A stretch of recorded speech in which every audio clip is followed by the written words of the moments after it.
warahmatullahi wabarakatuh. Saya Suci Rahaini dari Prodi Agribisnis. Di sini saya dan teman-teman saya akan menjelaskan materi tentang kurva permintaan dan penawaran, faktor-faktor yang mempengaruhi kurva permintaan dan penawaran, dan juga pergeseran kurva permintaan dan penawaran. Dan pada video ini, teman-teman saya akan menjelaskan dan akan menunjukkan gambar kurva permintaan dan penawaran. Baik, di sini saya akan menjelaskan tentang pengertian atau definisi dari permintaan dan juga faktor yang mempengaruhi permintaan. Baik, saya lanjut. Sekilas tentang permintaan dan penawaran. Pernahkah kamu bertanya-tanya bagaimana harga suatu barang atau jasa ditentukan? Jawabannya terletak pada interaksi dua kekuatan dalam pasar, yaitu permintaan dan penawaran. Baik, di sini saya akan menjelaskan tentang pengertian permintaan. Permintaan merupakan keinginan dan kemampuan konsumen untuk membeli suatu barang atau jasa pada harga tertentu dalam periode waktu tertentu. Semakin rendah harga, umumnya semakin banyak jumlah barang yang diminta. Hubungan ini digambarkan dengan kurva permintaan yang memiliki kemiringan negatif atau berbentuk kurva ke bawah. Selanjutnya di sini saya akan menjelaskan tentang faktor-faktor apa saja yang akan mempengaruhi permintaan. Yang pertama ada harga barang atau jasa. Hubungan ini telah dijelaskan sebelumnya. Kemudian yang kedua ada harga barang atau jasa yang terkait. Contoh dari harga barang atau jasa yang terkait yaitu permintaan bensin mungkin turun jika harga kendaraan pribadi naik. Kemudian yang ketiga, pendapatan konsumen.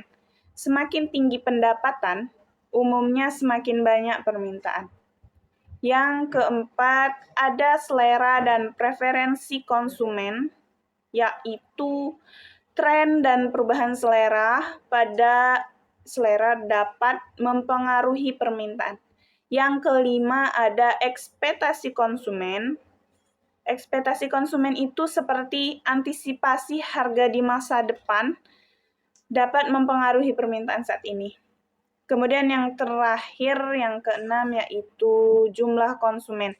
Semakin banyak konsumen, umumnya semakin tinggi permintaan. Baik teman-teman, di sini saya hanya menjelaskan tentang definisi atau pengertian tentang permintaan dan faktor-faktor yang mempengaruhinya. Kemudian pergeserannya apa saja. Kemudian pergeseran kurva permintaan atau penawaran akan dijelaskan oleh teman-teman saya. Baiklah, di sini saya akan menjelaskan pergeseran kurva permintaan. Pergeseran kurva permintaan terjadi karena berubahnya jumlah produk yang diminta konsumen sebagai akibat dari berbagai faktor, kecuali faktor harga produk tersebut, seperti pendapatan konsumen, harga produk lain, jumlah penduduk, dan lain-lain. Di sini ada gambar pergeseran kurva permintaan. D ke D aksen bergeser ke kanan atas disebabkan terjadi kenaikan faktor lain seperti kenaikan pendapatan. Apabila D ke D aksen bergeser ke kiri bawah disebabkan terjadi penurunan faktor lain seperti penurunan pendapatan. Baiklah, selanjutnya yaitu pengertian penawaran dan apa saja faktor-faktor yang mempengaruhi penawaran tersebut. Di sini, penawaran merupakan jumlah barang atau jasa yang dijual oleh produsen pada harga tertentu dalam periode waktu tertentu. Semakin tinggi harga barang, umumnya semakin banyak jumlah barang yang ditawarkan. Hubungan ini digambarkan dengan kurva penawaran yang memiliki kemiringan positif berbentuk kurva ke atas. Selanjutnya yaitu faktor-faktor yang mempengaruhi penawaran. Terdiri dari harga barang atau jasa. Hubungan ini telah dijelaskan sebelumnya. Yang kedua yaitu biaya produksi. Semakin tinggi biaya produksi, umumnya semakin sedikit jumlah barang yang ditawarkan. Yang ketiga, teknologi. Teknologi baru dapat meningkatkan efisiensi produksi dan meningkatkan penawaran. Yang keempat, harga input. Harga bahan baku, upah tenaga kerja, dan modal dapat mempengaruhi biaya produksi dan penawaran. Yang kelima, kebijakan pemerintah.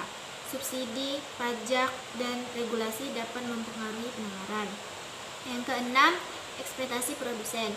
Antisipasi harga di masa depan dapat mempengaruhi penawaran saat ini. Dan yang terakhir yaitu jumlah produsen. Semakin banyak jumlah produsen, umumnya semakin tinggi penawaran. Selanjutnya yaitu pergeseran kurva penawaran. Pergeseran kurva penawaran terjadi karena berubahnya jumlah produk yang ditawarkan produsen sebagian akibat dari berbagai faktor, kecuali faktor harga produk tersebut, seperti biaya produksi, teknologi, peningkatan jumlah produsen, dan lain-lain. Di sini adalah gambar dari pergeseran kurva penawaran. Jika S ke X-aksen bergeser sejajar ke kanan disebabkan terjadi peningkatan faktor lain seperti peningkatan biaya produksi. Dan sebaliknya, jika S ke X-aksen bergeser sejajar ke kiri disebabkan terjadi penurunan faktor lain seperti penurunan biaya produksi. Bentuk umum dari kurva penawaran itu sendiri memiliki kemiringan positif yang berarti bahwa semakin tinggi harga, semakin besar jumlah barang yang ditawarkan. Ini karena produsen akan lebih termotivasi untuk menghasilkan lebih banyak barang saat harga naik. Bentuk visualisasinya seperti ini. Dan untuk bentuk kurva permintaan umumnya memiliki kemiringan negatif yang berarti bahwa semakin rendah harga, semakin besar jumlah barang yang diminta. Ini karena konsumen cenderung membeli lebih banyak barang saat harga turun. Contoh visualisasinya seperti ini. Pada grafik tersebut, sumbu vertikal atau Y mewakili harga dan sumbu horizontal atau X mewakili barang, jumlah barang. Keseimbangan Oke, pasar. Keseimbangan next. pasar itu terjadi ketika barang yang diminta sama dengan jumlah barang yang ditawarkan pada harga tertentu. Titik keseimbangan digambarkan oleh potongan kurva permintaan dan kurva penawaran, sehingga pada harga keseimbangan tidak ada kelebihan atau kekurangan di pasokan pasar. Efek interaksi permintaan dan penawaran.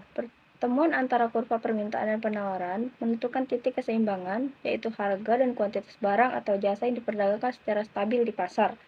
Di titik keseimbangan, jumlah barang yang diminta sama dengan jumlah barang yang ditawarkan, sehingga perubahan pada faktor-faktor yang mempengaruhi permintaan dan penawaran akan menyebabkan pergeseran dan menciptakan ketidakseimbangan baru di pasar. Hal ini mendorong penyelesaian harga dan kuantitas hingga tercapai keseimbangan baru. Memahami kurva permintaan dan penawaran sangat penting. Mengapa? Yang pertama, analisis pasar. Yang kedua, mengambil keputusan bisnis. Yang ketiga, kebijakan publik. Yang dimaksud dari analisis pasar yaitu memprediksi tren harga, kuantitas, dan dampak kebijakan. Untuk pengambilan keputusan bisnis, menentukan strategi pasar, produksi, dan pemasaran yang optimal. Sedangkan kebijakan publik merumuskan kebijakan yang tepat untuk mencapai tujuan ekonomi. Untuk kesimpulannya di sini, permintaan penawaran itu saya definisikan sebagai kekuatan fundamental yang menentukan harga dan kuantitas barang atau jasa di pasar. Sedangkan permintaan merupakan keinginan dan kemampuan konsumen untuk membeli, sedangkan penawaran merupakan jumlah barang atau jasa yang ingin dijual oleh produsen. Hubungan antara permintaan dan penawaran digambarkan sesuai kurva permintaan, berbentuk kurva dan ke bawah ataupun ke atas. Permintaan penawaran dipengaruhi oleh berbagai faktor seperti harga barang, pendapatan konsumen, biaya produksi, dan kebijakan pemerintah. Untuk pergeseran kurvanya, permintaan penawaran akan menyebabkan ketidakseimbangan di pasar dan mendorong penyelesaian harga dan kuantitas hingga tercapai keseimbangan baru. Untuk memahami kurva permintaan penawaran sangat penting untuk analisis yang sebelum saya sebutkan tadi seperti analisa pasar, pengambilan keputusan bisnis, dan perumusan kebijakan publik. Poin pentingnya di sini dapat saya paparkan kembali titik keseimbangan di mana permintaan dan penawaran bertemu menentukan harga dan kuantitas keseimbangan. Perubahan faktor mendorong pergeseran kurva dan ketidakseimbangan baru. Analisis pasar memahami tren harga, kuantitas, dan dampak kebijakan. Untuk mengambil keputusan bisnis menentukan strategi harga, produksi, dan pemasaran. Untuk kebijakan publiknya merumuskan kebijakan yang tepat mencapai tujuan ekonomi yang lebih baik. Baik, itulah sekian dari video pembelajaran kami. Kami akhiri. Wassalamualaikum warahmatullahi wabarakatuh.